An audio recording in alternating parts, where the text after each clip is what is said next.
Hello again, folks. Ashley and Beck here from Glass Fusing. We're bringing in our second of the mini projects. We're hoping to have one of these out every fortnight, and so far it's about once every 3 weeks, but we'll see if we can improve that moving forward. Today we want to do a segmented pattern bar melt. We're going to do 2 different lots of them to demonstrate the 2 different techniques. The first of them is going to be made out of white opal and black opal. It's very cliche, but they offer a nice contrast between the pieces, so you'll be able to see how everything slumps together nice and easily. The second one, we're going to decide soon. Well, Beck's going to decide soon. So if it's hideous, it's her fault.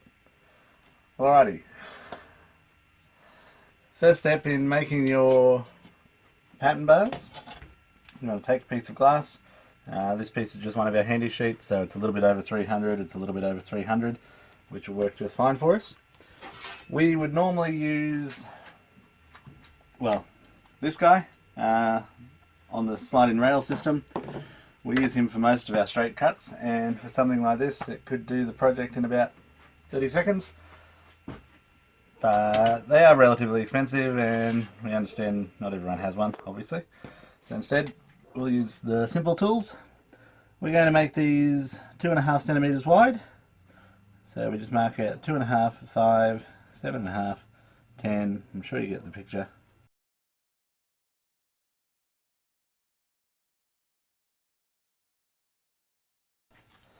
Next we're just going to use one of our little squares. It is just wide enough. Place the cutter down on the point and run it up.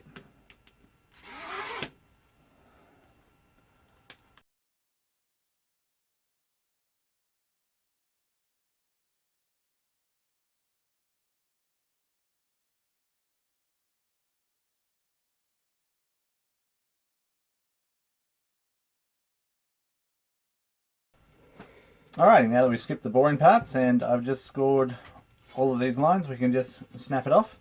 Snap it wherever you're most comfortable with. I usually do them in sort of 3 or 4 wide to start with. Break it in half, break it in half again. Alternatively, if you don't like breaking things with your hands, take a little pair of running pliers, line up the little mark on top. We'll use a silver pen instead of a black pen, obviously. So again, 2.5, 5, 7.5, etc.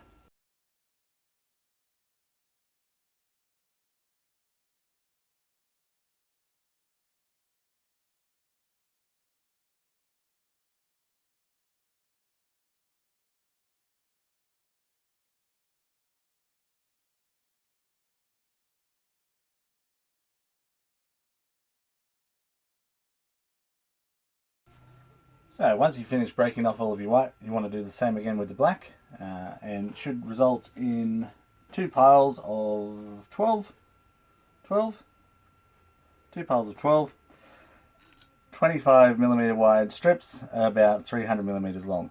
All you want to do then is to place them white, black, white, black, white, black, in an alternating pattern. This doesn't have to be a true alternating pattern. You can build up colour density in certain areas if you want. Put a couple of whites together or put a couple of blacks together. You'll just have to balance that out somewhere else.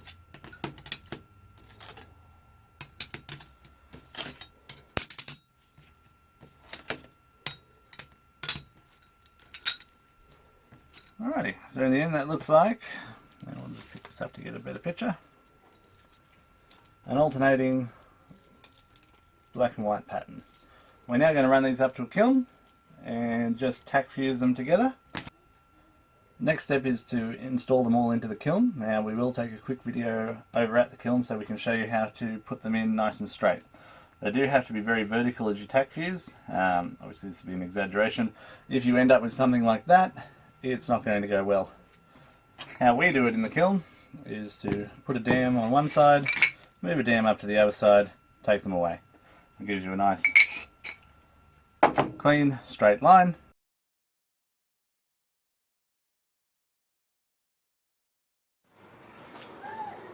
Alright, so once you've tack fused these down, they will look a little something like that.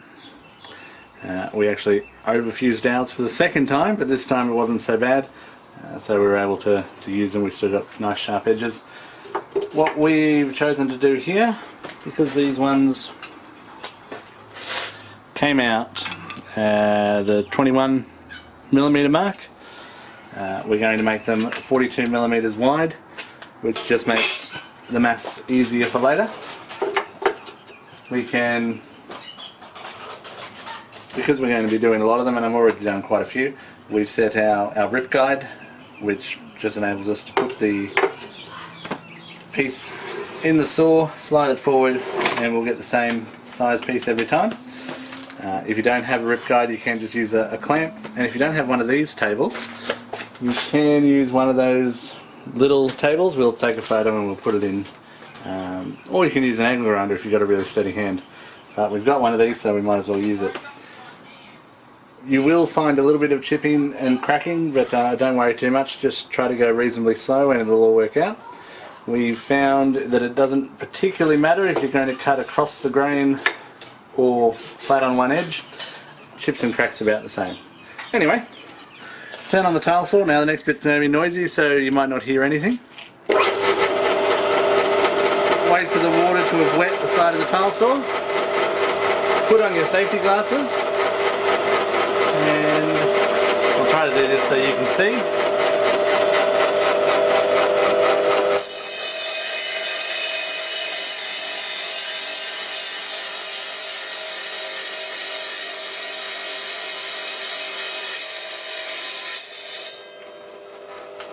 One more piece, slide it up, do the next one.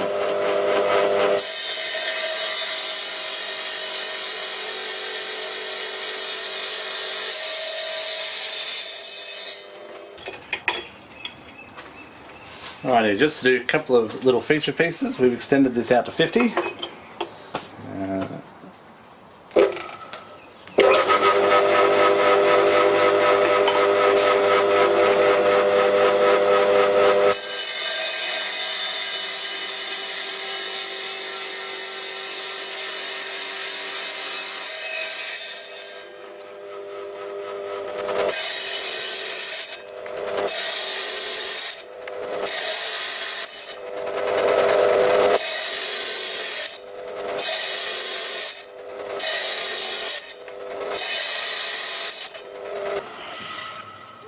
Okay, next up is designs.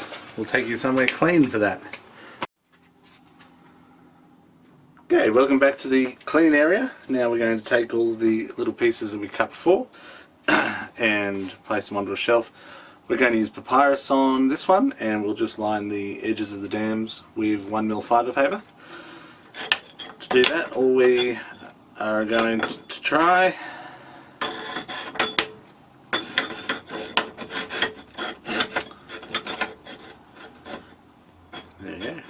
things I could have set up earlier is that, because we are just going to use one of our little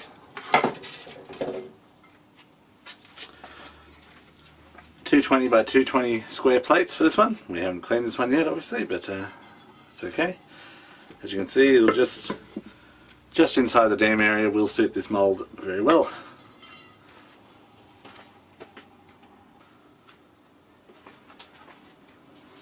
You may notice that these dams are quite a lot thinner than the ones we've used on our last project. They simply don't need the height this time, so they might as well be thinner and save us some material. What we're going to take are our little pieces we cut last time, and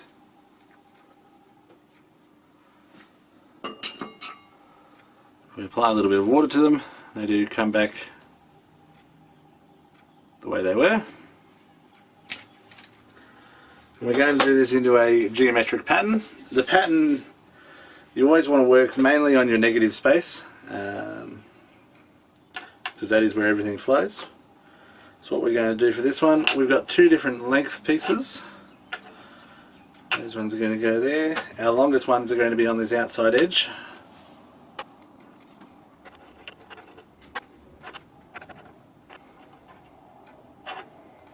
And I like to stack them just so their corners touch, and so there's 2 whites and 1 black per segment.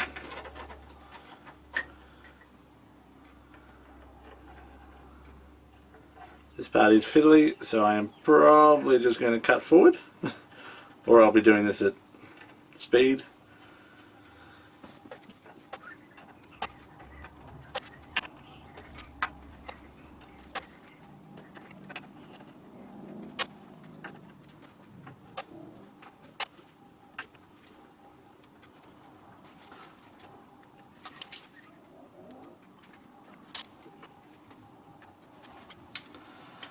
Now we will place this down a little bit more carefully on the way through, but I wanted to do it in this sort of a pattern so you can see some different areas. How well can you see that?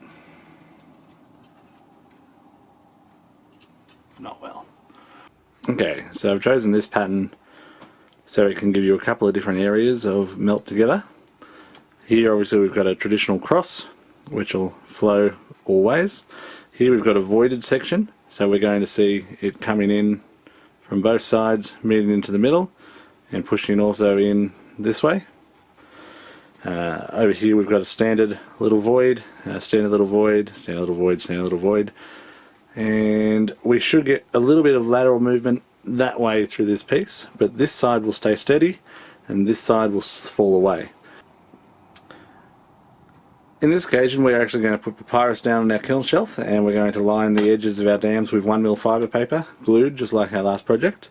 It is only to hold it in there while it happens, as the glue will burn away, but it keeps it on the shelf quite nicely. We will also be wrapping it in the high temp wire just to hold it all nice and steady. Alright, I'm going to go put this in the kiln and we'll show you what it looks like when it's done. Okay, so as we can see here, we're now in the next day, and here is the results. As you can see, we left a little void here, which has meant that it's all been sucked in from all edges, whereas over here we can see reasonably straight lines, jagged, sharp points. All in all, I'm actually very happy with the way this pattern turned out. We specifically set up the void so that you could see what it looked like as they came in over larger areas, but I don't actually mind the look of it as it coincides with the small ones. Anyway, let's decase it. So we'll take the dams off as we normally do. They will come off fine and dandy. And now the tricky part, we'll take him off. He's got a bit of papyrus stuck to him, so we'll have to get rid of that. But that's not too bad. We'll be getting rid of that in just a moment. So it's going to make a very nice sturdy plate. Okay, so I've just returned back down to the shed after cleaning off the mould. I usually like to clean them off just after I finish using them, but in this case I was obviously a bit lazy.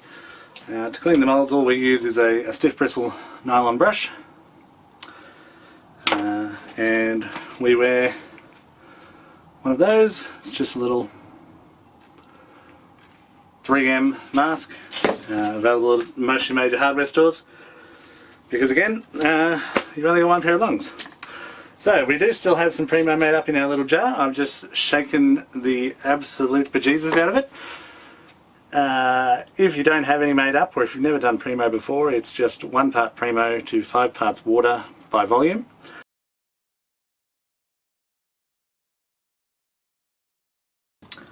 Okay, so this is it taken out of the kiln. You'll see we've got one plate rather successfully made. It's got a nice little profile. We'll obviously have to clean it up just a little bit to take some of the primer off, but it's a nice smooth finish all round. The edges have gone exactly where we wanted them to, which is very nice. And from above, nice and shiny, very distinctive, and would look like an excellent plate on just about anyone's coffee table. Now, just a quick one, might as well while we're unstacking.